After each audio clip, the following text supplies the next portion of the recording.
అతను ఒకవేళ నేను అమ్మాలనుకుంటే అతనికి ఫస్ట్ ప్రయారిటీ ఇవ్వాలి. అతను ఇవ్వగలిగినంత అమౌంటే తీసుకోవాలి.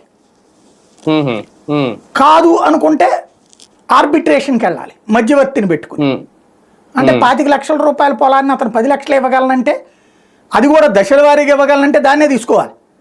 ఈ దరిద్రపు చట్టం తయారు చేసింది మన రాజకీయ నాయకులే, మన పాలకులే. ముందు ఆ చట్టం మార్చకుండా ఎవరు రాసియ్యరు. ఇప్పుడు వాస్తవంగా నా దగ్గర 1 ఎకరం పొలం ఉందంటే నేను కౌలు రాసి ఇవ్వడానికి నాకేం ప్రాబ్లం లేదు, ఈ 4 రూపాయలు అవి తీసుకుంటారులే అని.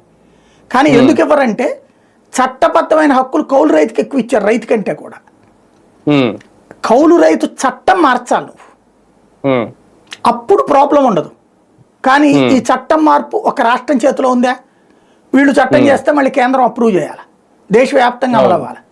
చాలా పెద్ద తతంగం అది, ఎవరి వల్ల కాదు. కేంద్రం మార్చడానికి ముందుకు రాదు, ఎందుకంటే మారిస్తే దేశవ్యాప్తంగా రైతులకు అన్యాయం చేస్తున్నారు. ఎందుకంటే రైతు కంటే కౌలు రైతులు ఎక్కువ ఉన్నారు దేశంలో జనాభా, ఈవెన్ మనకైనా సరే.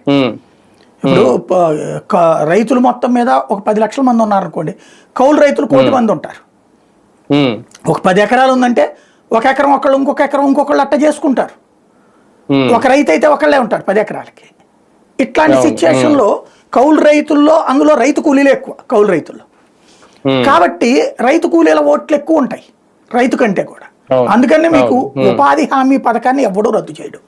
ఏ పని జరగకపోయినా కోట్ల రూపాయలు దుర్వినియోగం అవుతున్నా అది చెయ్యరు. కౌలు రైతు చట్టం అనేటటువంటి తెస్తే రైతులు ఒప్పుకోరు, తేకపోతే వీళ్ళు ఒప్పుకోరు. ఇది నడుస్తూనే ఉంటుంది.